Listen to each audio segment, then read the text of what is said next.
Thank you so much. I want to touch on something that you said, that this rhetoric isn't just anti-trans. Yeah. And one of the things I think is incredibly important for us in, reminding that our liberation is all bound together, is to make sure that we understand what's at stake. And just like the experience you talked about that you grew up with, knowing how scary it was to move through the world in a female body,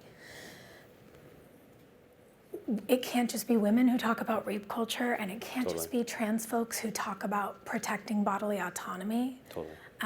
So it feels important for me as a cis woman to say to my friends in this room right now, it's not an accident that we have seen more women break from conservative party lines in this country and vote to protect autonomy, vote to protect reproductive rights in America, and the right is viciously attacking the smallest and most at-risk group of folks whose bodily autonomy matters for their survival. Because if they're losing the conservatives, they're going to try to figure out another way. And so whether or not I might ever lose a version of my health care, if you lose it, I'm absolutely going to lose mine too. And those are perspectives that I'm really grateful for you giving to the rest of us in the world, to see how all of this is so connected. Now, heavy, I want to know what, in the face of that kind of heaviness, what in the face of these sorts of attacks on all of our rights, what is bringing you joy? What are the projects that you see as working? What do you want to highlight? Not just a crisis, but a joy in this moment. Yeah, thank you for that. To just highlight what you, reiterate what you said, I think we are so much more collective, right, connected. That's why I use that word repeatedly than I think we notice, right? I think like so many people have more to connect with each other than they will give themselves credit for. And that's actually what I'm excited about. I think, this work has been hard, and I was thinking about the theme of CGI this year, which is what's working. And right now, for a lot of trans rights activists, we feel like a lot is not working. It's very hard. There are literally hundreds of anti-trans bills right now attacking trans kids mostly, but trans people's rights. And it's devastating, and it feels like it's not working. But what I have seen really work is community, right? How can we connect with people that actually we do connect with, that we have a lot of overlap with? So I'm actually in the process of creating a sponsored retreat for trans athletes so that we can just be us together. Because there's so few resources for trans athletes to feel like we have a haven from all of the hateful rhetoric. So I'm really excited about that. It's called Transcend, and just, again, trying to create space for us to be like step out essentially of the spotlight for a moment. And the other thing I think is really valuable is when I have conversations with people who are not trans, trying to tie in my experience to theirs so that we can understand us as sort of comrades, as opposed to you're over there and I'm over here. Actually, we have a lot in common. You just named several things, right? Bodily autonomy is bodily autonomy for everybody. It's not just for trans people. And when we recognize that as inherent freedom, I think we have a lot farther we can go together. Absolutely. And when you talk about the reality that every single one of us, whether we were born in a body that correlates with our identity or not, knows what it is to feel not enough of something. Yeah. And we know what it is to experience harm because of who we are in some way, shape, or form. And so if we collectively engage on harm reduction, things are easier for everyone. What would you say is an actionable step, or maybe a first resource to look to for folks in this room? I'll say it, if you're not following Schuyler, welcome to the party.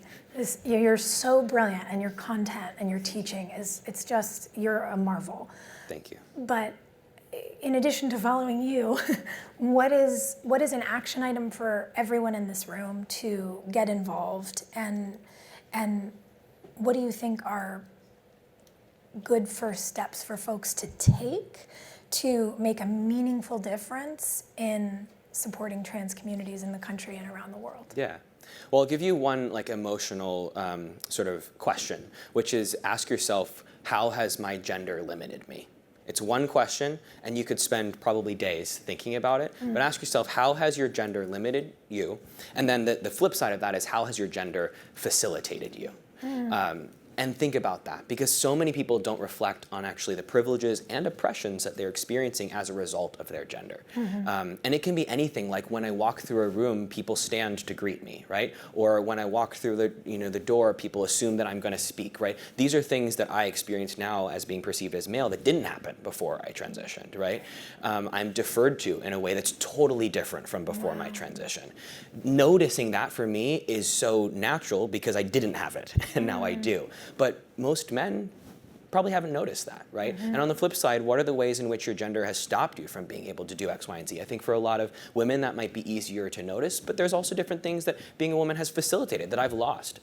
Women don't assume that I'm a comrade to them anymore, right? They assume that I'm a man, which is accurate, but that my history would then make me so that I can't connect with them. Right. So I think if we think about that, that's a great way to start understanding gender a little bit more, with more complexity. The other thing, I mean, I think we've got a lot of people here who could potentially move assets, and that's important. Trans people are more likely to be underfunded, not have health care, experience financial disparities at higher rates than our cisgender counterparts. And so finding local grassroots organizations that are fighting for trans rights on the ground is key. If you're passionate about trans athletes, then you can come talk to me. So it's a personal plug because I'm working on that retreat. But I think really thinking about what are the local things that are happening. People are really obsessed with what's going to happen in November. That's important, obviously, not taking away from that. But we also have to think about what's happening in our local communities, because even though we have a Democrat in office right now, we still have hundreds of these bills that are enacted and that happened during Biden's presidency, right? So it's happening already. And how can we protect us now? We have to do that in local communities. Yeah, and particularly paying attention to local offices, races, school boards, because Absolutely. the book bans and the attacks on these young student athletes, I mean, it's over 500 anti-LGBTQ plus bills that have come from the right in this country during this administration, and 84 of them have become law. And the fight it takes to simply say, please don't harm us, is long and, to your point, expensive. So organizations absolutely need to be better funded, and thank you for all of it. Thank you so much. Thanks for having me. Appreciate you.